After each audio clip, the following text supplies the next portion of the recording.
André, diretor estadual do Sintusp. Por que a USP está em greve nesse ano de 2006?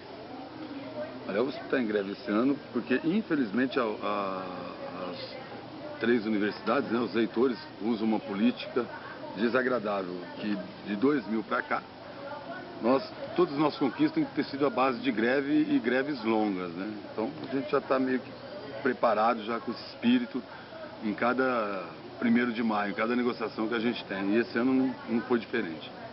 Certo. Tem algum percentual que eles ofereceram e que vocês estão dando em contraproposta? A nossa reivindicação, o carro-chefe que a gente chama, né, é de 7%. E a oferta que eles fizeram foi de 0,75%. E nós não aceitamos até então. Muitos criticam o fechamento dos portões por acharem que isso é uma afronta ao direito de ir e vir. Na forma com que ele é feito aqui na USP de Ribeirão Preto, esse argumento você considera ele verdadeiro? Não é verdadeiro, porque todos os fechamentos que nós fizemos foi no máximo 2 portões, né? E nós temos um portão que a gente até hoje, historicamente, nunca fechamos, que é o portão ligado ao Hospital das Clínicas, próximo ao Hospital das Clínicas. E até por questão de leis, né, do direito de ir e vir, o que nós fazemos às vezes é um impedimento de passagem de veículos, mas pedestres, ciclistas, motociclistas, e passa com tranquilidade. Então, não tem a veracidade nos fatos onde as pessoas criticam, dizendo que estamos impedindo o direito de ir e vir. O que a gente faz é uma dificuldade, né? A gente cria uma dificuldade, que é uma maneira de a gente estar alertando, chamando as pessoas para os problemas que estão passando aqui, que está acontecendo dentro da nossa universidade, que muitos deles às vezes estão desatentos e não sabem o que está acontecendo. E como que o movimento grevista impacta a comunidade uspiana, assim, como um todo? Olha, nós traçamos como objetivo sempre paralisar de início os suportes que a gente chama, né? Que é a biblioteca, que é o restaurante central, que é o biotério. E a gente tenta criar o quê? A greve nada mais é do que suspender a produção, a linha de produção. Se fosse na Volkswagen, a gente não estaria hoje, a gente pararia a linha de montagem de carros. Como aqui na USP ela fornece educação, é pesquisa, né, e atendimento ao público, então o não fornecimento de animais, o restaurante fechado, que é o subsídio para os alunos, né, para os funcionários também, o não fornecimento de animais, ele não permite com que as pesquisas tenham segmento, não permite com que as aulas tenham seu segmento natural. E outros mais, a biblioteca como por exemplo. Então, a gente entende que parando esses setores de suporte, com certeza cria-se esse prejuízo. E esse impacto, ele acaba refletindo diretamente lá com os reitores, né, nas reclamações dos professores, dos diretores, e é onde a gente pensa ou acredita que vai sensibilizar os nossos reitores para que possam atender as nossas reivindicações. O grevista, ele trabalha? Com certeza, trabalha e trabalha muito, muito mais do que se ele estivesse no seu cotidiano, no seu expediente de trabalho normal. É uma tensão muito grande, é um investimento pessoal, né, ideológico de cada um. As pessoas entram muito mais cedo, saem muito mais tarde, não cumpre horário de almoço. Quer dizer, tem uma dedicação total, porque uma greve ela não está ali somente por questão de salário. A greve ela inclui também nosso futuro, nossas carreiras, o futuro das universidades. Então o empenho tem que ser muito grande. Então o grevista, ele para construir esse movimento, para construir essa organização, ele tem que ter uma dedicação máxima dele. Então trabalha sim e bastante, muito mais do que quem não está na greve, com certeza. Qual que é a posição do movimento em relação ao chamado grevista de pijama, né? Ou seja, aquele que não vai trabalhar e não participa das assembleias, fica em casa, vai resolver os problemas pessoais dele e tal, e não se envolve nem com a universidade e nem com o movimento grevista, assim, presencialmente, pelo menos. Olha, esse grevista de pijama realmente ele é um problema sério para nós, né? Porque de uma certa forma ele desqualifica a veracidade do movimento, né? Porque o que acontece, quando nós dizemos, olha, estamos em greve, nós temos todos uma responsabilidade para estar assumindo, nós somos, a nossa cara é a nossa bandeira. E o que acontece, o grevista de pijama, quando vem o chefe, um vizinho dele mesmo, que vê que ele está ao shopping, que ele vê que ele está fazendo compras, que ele está tomando cerveja no boteco, na esquina da sua casa, ao invés de estar lá no movimento, não está trabalhando, não está no movimento, eles classificam a greve, generalizando ela como uma greve de vândalos, de pessoas desinteressadas, de pessoas que não estão a fim de fazer uma greve, e sim estão a fim de aproveitar a situação para ficar parado, para ficar à toa. E que não é a verdade da greve, não é a veracidade. Como eu disse anteriormente, o grevista ele tem que estar atuando, ele tem que estar empenhado, ele tem que estar trabalhando e trabalhando muito mais, porque construir a greve não é fácil. Então, o grevista de pijama, a gente costuma colocar nas assembleias, a gente pede para que ele não participe da greve, que ele volte a trabalhar, porque ele traz uma sensação, uma postura negativa para o movimento grevista. Na USP costuma existir perseguição declarada àquelas pessoas que entraram na greve e ao terminar o movimento elas voltam ao trabalho? Costuma haver perseguição nessa linha? Olha, já aconteceu alguns fatos, já temos alguns registros já de algumas situações, principalmente na greve de 2000. Daí para frente já teve uma maneirada nisso. Mas quando isso ocorreu em 2000, me lembro muito bem, nós fomos para cima, o sindicato se organizou e foi conversar com as pessoas que estavam fazendo, levamos o conhecimento da reitoria, conversamos com essas direções que às vezes não entendem, né, o movimento, a razão do movimento, algumas pessoas que acham que estão ajudando a USP, querendo punir grevista, e que não é bem a verdade. Então essas pessoas, quando ocorreram esses fatos, imediatamente o sindicato já tomou algumas posturas, nós já providenciamos reuniões, fomos até onde tinha que se chegar, que é até a reitoria, e resolvemos isso sem maior problema. E hoje, atualmente, nós não temos assim declaradamente nenhum tipo de denúncia que há alguma perseguição ou que haverá alguma perseguição. Mas nós vamos estar aí pronto, preparado, porque a greve ela pode terminar, mas a nossa mobilização ela é constante. A gente tem que estar atento o tempo todo e assim a gente vai estar com certeza no término dessa greve também.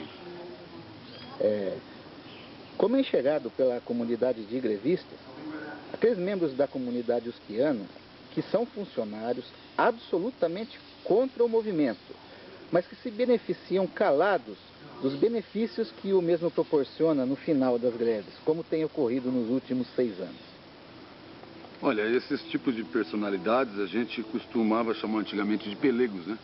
Mas é que pelego é aquele que fica no assento para amaciar o lombo do burro, né? Então ele se coloca numa posição onde ele aproveita a situação, no nosso entendimento é isso, ele aproveita da situação para tirar sua casquinha, né? Tirar sua farinha com os chefes. E ele se coloca numa postura contra o movimento grevista. Como que eu posso ser contra o movimento que vai me beneficiar? Porque quando o benefício chega, ele também recebe esse benefício. Então, na realidade, não é que ele é contra, ele aproveita o movimento para estar tirando a sua casquinha, se aproximando mais do chefe, sendo aquele verdadeiro puxa-saco. Por um outro lado, nós também entendemos aquelas pessoas que não participam de discussões, aquelas pessoas que a gente costuma dizer que assistem novelas e fica chorando por causa das novelas, né? E de repente passa no Jornal Nacional um movimento do sem terra, um pessoal sendo desapropriado de suas casas, família sendo jogada para o olho da rua, e eles não conseguem raciocinar o que é aquilo, eles não conseguem entender movimento social. Então são pessoas totalmente despreparadas, pessoas totalmente despolitizadas, pessoas que não sabem o que se passa nem sequer ao dentro da própria universidade, que é onde é o seu local de trabalho. Quer dizer, para eles, o que vier de imposição ou de empurrão aí do patrão para eles vão abaixar a cabeça, eles vão dizer sim, senhor. E que as coisas só não pioram porque, graças a Deus, nós temos essa outra facção, que é o pessoal que tem coragem, o pessoal que se preocupa, o pessoal que luta, o pessoal que procura saber, as pessoas que querem discutir. Que a gente costuma dizer que na maioria das vezes são sempre os mesmos. Mas aqueles não grevistas, dê graças a Deus aos mesmos que estão lá na greve. Porque o dia que esses mesmos cansarem, com certeza, esses que batem hoje contra a greve, hoje esses que aproveitam essa chance para querer se beneficiar, não vai ter mais essa chance e os seus benefícios vão por água abaixo, sim, quando pararem de lutar por alguém. Mas como eu disse, os grevistas são lutadores. E lutadores, para levar mais um nas costas, isso não tem problema, tem força e a gente consegue se organizar e a gente acaba arrastando esse pessoal com a gente. Você teria, assim, algum recado para a comunidade em geral, com relação ao movimento e tudo mais? Olha, o recado que a gente deixa sempre, né, é para que as pessoas fiquem atentas às coisas que acontecem nas suas casas, nos nossos bairros, na sua escola, no seu campo de trabalho, né, de forma geral, no nosso Brasil, no mundo. Não ficar somente acatando, pegando notícias que são transmitidas pelos veículos de transmissão aí, a TV, rádio, jornal, não permitir que aquilo já te traga uma opinião formada, mas se aprofunde mais na notícia, procura ter conhecimento melhor para que você possa realmente gerar uma opinião, né? Para que você possa ter a sua opinião, mesmo se você seja contra ou a favor de qualquer questão, mas para que você possa opinar, você tem que se inteirar, você tem que se integrar no assunto, você tem que pelo menos conhecer. Na medida que você conhece o assunto, você consegue tirar uma posição. Você é contra ou a favor. Porque da maneira com que as coisas acontecem, que a gente percebe, os vereadores, os governadores, eles impõem lei, atropelam a gente, atropelam todo o nosso sistema, aumenta a energia elétrica, aumenta o esgoto. Isso tudo é feito na Câmara Municipal, por exemplo, e os bairristas costumam ficar reclamando dentro do seu bairro, ao invés de ir para a Câmara e reclamar. Então, da mesma forma que a gente tenta se mobilizar aqui para discutir nossos salários, nossa vida, nossa profissão dentro da Universidade de São Paulo, a gente também acha que a comunidade, de maneira geral, eu enquanto cidadão no meu bairro, também devo trabalhar isso, meus vizinhos também têm que se associar ao trabalho de conscientização e estar sempre participando. Não permitimos mais com que os nossos representantes eleitos façam o que querem da forma que eles querem, nos vendendo para meia dúzia de burgueses, né? Então, para a gente não sofrer mais, nós temos que reagir e estar atento. Acho que o recado fica interessante. Regina, você acredita que existam pessoas em cargo de chefia que descontam problemas e preconceitos pessoais que pode ser que elas tenham, elas possam pegar e descontar esses problemas em funcionários subalternos aqui na USP? Boa tarde, Wagner.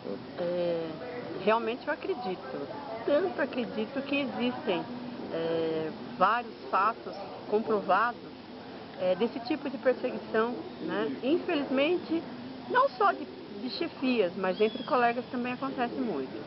Uhum. É muito grave o que vem ocorrendo na USP, né? Uma instituição que nós sempre combatemos esse tipo e outros de perseguição, de discriminação, mas ocorre muito e a gente realmente tem esses fatos comprovados. São comprovados e nós estamos tentando combater tudo isso dentro dessa instituição tão privilegiada, né? Mas infelizmente ocorre. E você já foi vítima de um ato desses? Infelizmente, eu fui vítima, é sabido pela maioria da comunidade universitária.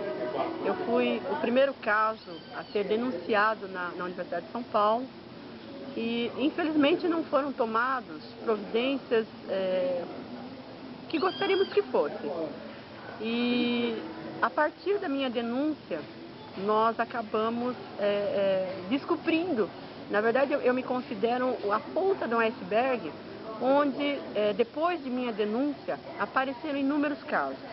As pessoas passaram a ter um pouco mais de força para estar denunciando os desmandos feitos por boa parte de chefes, pessoas, como está sugerindo a pergunta, pessoas que acham que têm o poder de manipular os sentimentos e o psicológico, porque são chefes, né? Eu, infelizmente, passei por essa situação, foi muito triste, mas eu acredito muito em Deus, graças a Deus eu consegui contornar, né? Não que esteja resolvido o meu problema, mas o meu exemplo serviu para que outros trabalhadores não vivenciassem tanto tempo que eu venho vivenciando, né? Então acho que não é nada agradável, é uma situação muito difícil. Eu acho que as pessoas às vezes confundem muito, né? A nossa preocupação é que o assédio moral seja tratado com seriedade por parte dos empregadores, que o assédio moral seja extirpado do nosso meio. São atitudes perversas de pessoas que acham que detêm o poder e com isso acabam cometendo delitos, né, cometendo irregularidades que afetam inclusive o estado psíquico e pode levar inclusive à morte, que eu conheço trabalhadores, infelizmente colegas, que morreram por conta desse fenômeno, né? Um fenômeno nesse mundo do trabalho estranhado que a gente vem vivendo nessa década, na situação atualmente, vamos dizer assim. O trabalho hoje, ele é estranhado, né? Então, o poder hoje impera. As pessoas não precisam ser ricas, ter dinheiro para poder praticar o assédio moral, basta ter o poder, né? E quando passei por isso, depois de um tempo, quando consegui reunir minhas forças e fazer a denúncia e pontuar direitinho tudo o que aconteceu, com provas, eu passei a ter mais força. Quando tive o apoio dos meus colegas, dos meus companheiros, eu passei a ter mais força e consegui hoje estar aqui podendo inclusive falar para você, né? Eu dei muita força, inclusive consegui dar força a outras pessoas que vinham passando a situação e a partir do momento que a gente conseguiu esclarecer o que é realmente esse fenômeno, as pessoas também começaram a se defender. Mas, por outro lado, também essas pessoas que praticam ainda esse tipo de perseguição, ainda não foram, como é que podemos dizer? Ainda não houve dentro da universidade, no que a gente luta muito, para que sejam conscientizadas também, né? Falta ainda muita conscientização para que a gente consiga realmente combater. Eu, em todos os espaços onde posso, onde tenho direito à palavra, eu coloco, não que fui vítima, mas que venho fazendo esse combate do assédio moral no trabalho, né? Em todos os lugares onde eu possa passar, a gente passa essa mensagem para todo mundo, porque as pessoas chamam de um fenômeno novo do trabalho, mas isso realmente nasceu junto com o trabalho, porque ao lado do trabalho caminha-se o poder, né? Então, infelizmente fui, mas hoje me sinto uma vitoriosa, porque consegui combater, ainda continuo sendo assediada. Hoje eu sou assediada por pessoas que fazem parte da administração universitária da universidade, não mais aquele indivíduo que praticou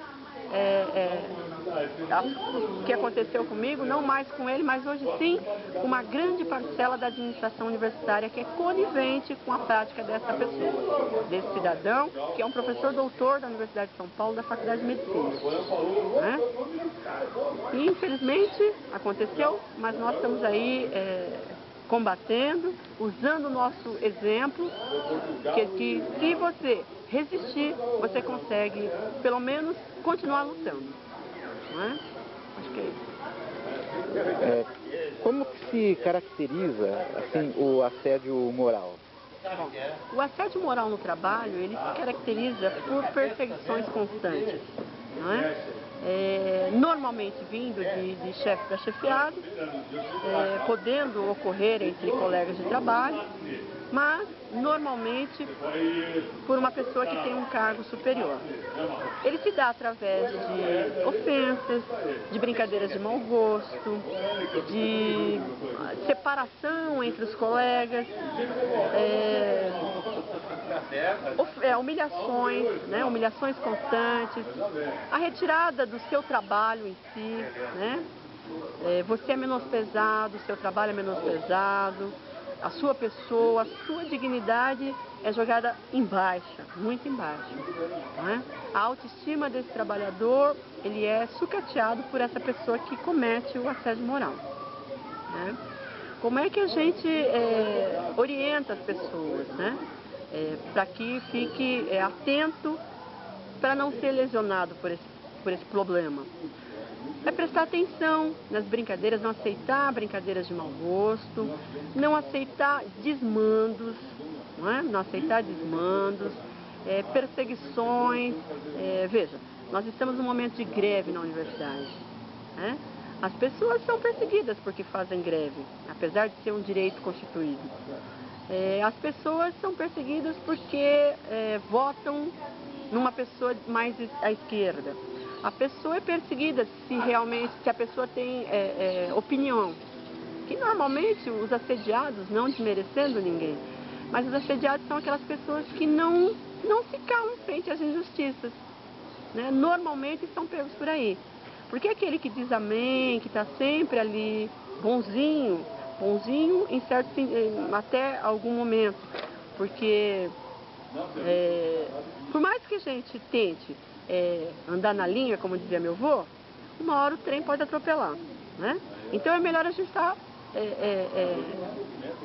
eu sou uma pessoa que o tempo todo passo isso para os meus companheiros, meu filho, é que a gente tem que estar de consciência tranquila. Então, eu sei dos meus direitos e meus deveres, mas eu exijo que seja respeitado, independente da minha posição social, né? E o assédio moral, ele se dá de uma maneira que vai acabando com a autoestima do ser humano, né? Porque mexe exclusivamente com o psicológico das pessoas. Ele pega no âmago do psicológico. Por quê? Porque o trabalho hoje em dia é considerado a dignidade de um trabalhador. Hoje nós trabalhamos durante 7 dias, 40 horas semanais e temos o final de semana para descansar em casa. Quer dizer, você se dedica a vida inteira ao seu trabalho.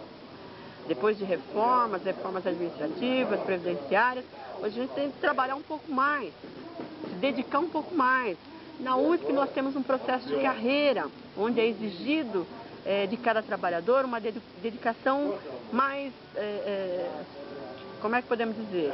Um pouco mais especial, que você estude, que você se dedique e, como dizem os chefes, que você vista a camisa. Então, quando você não entra muito nessa questão de vestir a camisa, mesmo respeitando a hierarquia, porque uma coisa que eu digo, nós vivemos num sistema capitalista e a gente entende, a gente tem que ter chefe, né? Tem uma hierarquia a ser respeitada, mas a dignidade de ninguém pode ser ferida por pessoas que acham ter o poder, né? E acham que podem ferir o psicológico, a dignidade de um trabalhador, né? Então, assim, o que a gente sempre procura passar é que o assédio moral, a gente percebe, né? Percebe quando a situação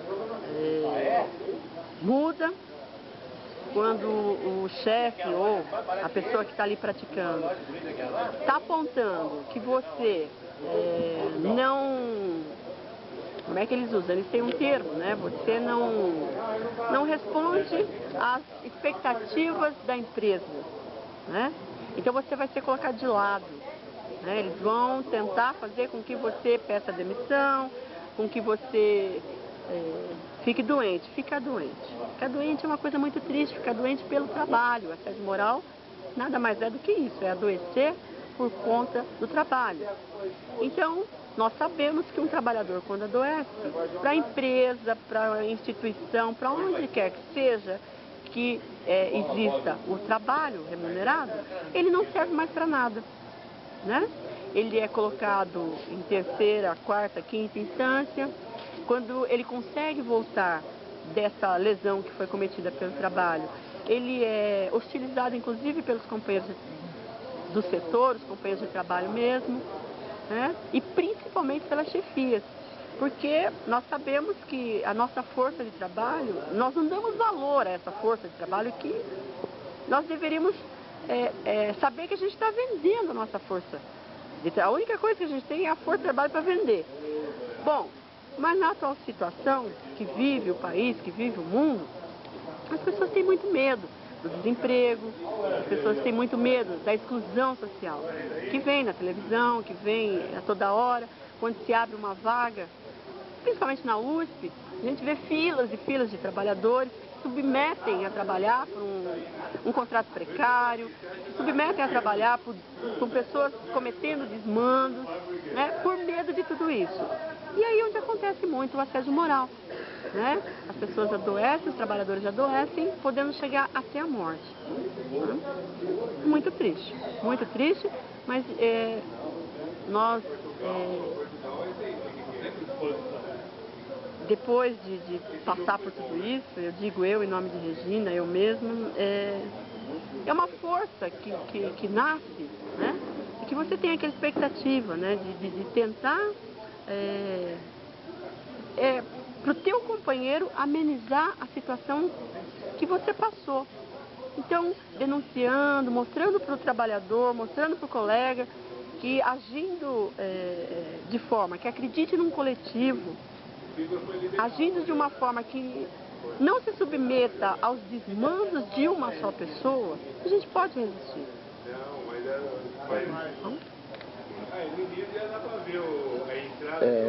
Você acha psicologicamente possível que uma pessoa assediada moralmente de maneira severa possa vir a superar os traumas sofridos e ter uma vida normal de novo, como se nada tivesse acontecido?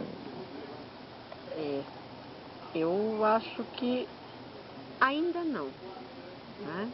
Ainda não, até porque o fenômeno assédio moral, ele vem sido discutido, estudado há pouco tempo, né?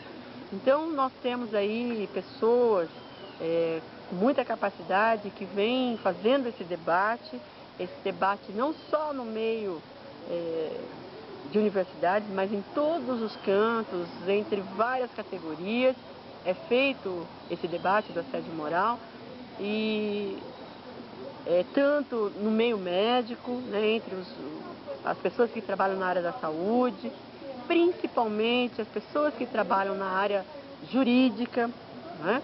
Então vem sido feito um trabalho intenso de comoção, um trabalho de entendimento, né, entre essas pessoas que estão muito ligadas a essas questões do assédio moral.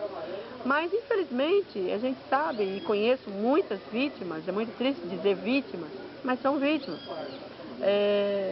Ainda não chegamos a ter um relato de alguém que conseguiu superar esse fenômeno completamente. Esse fenômeno, a gente fizemos um comentário da questão da autoestima, né? E essa autoestima, quando mexem com ela vai atingir tudo na sua vida. Não é só apenas o trabalho, mas na sua família, os teus colegas. Né? E para você recuperar, assim, é meio difícil, né?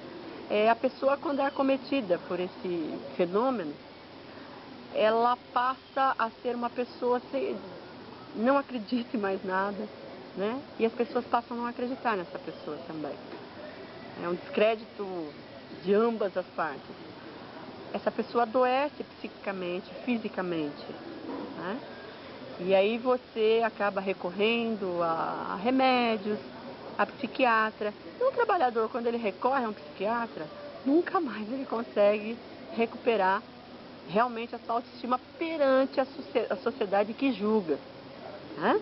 A sociedade tem um julgamento muito duro, né? Para essas pessoas poderem ser incluídas novamente, né? No meu caso, eu sou uma pessoa que me mantenho no meu trabalho, no meu posto de trabalho, né? Consegui reconquistar parte dos meus amigos e a credibilidade dos meus amigos, mas existe ainda um porquê aconteceu tudo isso. Eu não fiz nada, eu não sou culpada. Por que estou sendo julgada por uma coisa que eu não fiz? Porque eu defendo o mais fraco?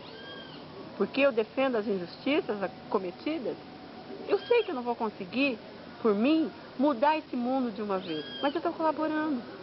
Porque eu sempre acreditei no mundo mais fraterno e igualitário. E não vai ser agora que eu vou mudar. Mas, infelizmente, ainda não conseguimos, e eu tenho, assim, experiências de várias categorias, de vários trabalhadores.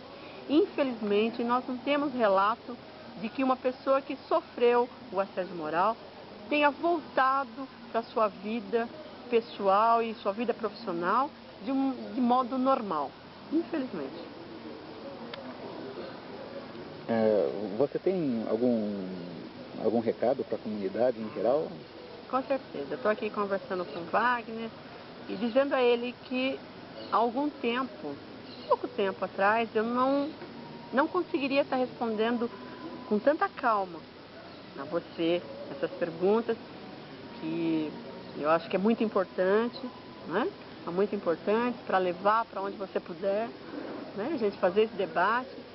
E o recado que a gente tem para passar para o trabalhador é que resista, né? Denuncie, fale. Não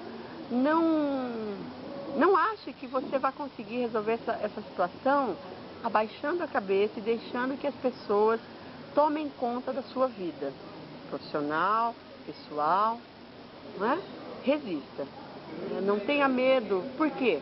Não se pergunte sozinho, né? Tente sempre fazer aliança com seus colegas, sempre ter amizade, nunca fique sozinho, saia do alvo, né? A gente acredita que juntos a gente consegue reverter. Então, o que eu peço e onde eu passo, eu tenho levado comigo esse recado fraterno, né? Porque eu sempre digo, é muito fraterno, até porque o outro lado talvez não saiba o que vem praticando. O que vem praticando é tão grave, né? Então, denuncie, né? Vá atrás dos seus colegas, vá atrás dos seus familiares, não fique sozinho, não adoeça, não morra por conta do trabalho, né? Ame o que você faz, mas não morra por causa dele. Tá? Obrigado, Regina. Muito legal. Falou. Gostei muito, Wagner. Falou, eu que agradeço. Nós estamos tomando o depoimento do Carlos, que é presidente da Associação Ribeirão Pretana dos Funcionários da Universidade de São Paulo. Carlos, boa tarde. Como presidente da Arfusp, você tem o aval de credibilidade sustentado pelos sócios da associação. Aqui em Ribeirão Preto, você coloca assim, algum crédito na sua vitória na primeira eleição que ocorreu na greve de 2000 com a sua eleição para a Arfusp? Bom, com certeza, até porque em 2000 ainda era recém-chegado em Ribeirão Preto e talvez minha postura perante a greve e perante a comunidade, enfim, os funcionários e docentes ali presentes, perceberam a minha presença. Sim, eu acredito que houve influência dos funcionários em relação à primeira eleição aqui na Arfusp, até porque eu era recém-chegado da capital, funcionário novo aqui no campus de Ribeirão, e foi uma maneira das pessoas conhecerem a minha postura perante aquele movimento, né? E acredito que isso passou alguma noção, enfim, acreditaram naquilo que eu falava, né? E lançaram o meu nome para candidato a presidente da Arfusp, a qual eu concorri e saí vitorioso. A Arfusp é uma associação de funcionários. Portanto, não tem o costume de se pronunciar se é um plebiscito ou votação interna, se é contra ou a favor de uma greve. Você acha importante a Arfusp se manter neutra nesse assunto, para receber tanto grevistas como não grevistas em suas instalações? Não sei se neutra. Eu acredito, eu como presidente, devo me manter neutro, porém dar o apoio necessário para que a greve ocorra, até porque eu sou funcionário da universidade e também tenho interesse naquilo que nos diz respeito. Mas a associação em si, ela está aqui para apoiar esses movimentos, porém não se envolvendo na parte política, até porque o estatuto não nos permite nem se envolver em parte política. E normalmente em greve existe muito política. Porém, desde que eu assumi, mantenho a discrição nesse sentido de não me envolver nas relações políticas e partidárias. Você vai fazer a pergunta? Como você vê as dificuldades de um movimento grevista universitário em um mês como julho, que não tem aula? É difícil manter a mobilização em um mês como esse, com pouca pressão do movimento com relação a alunos e docentes? Não aderiram à greve, no caso? Nesse sentido, realmente, eu acho uma desinteligência por parte dos nossos sindicalistas. Até porque a greve tem que haver um tipo de pressão e nós, dentro de uma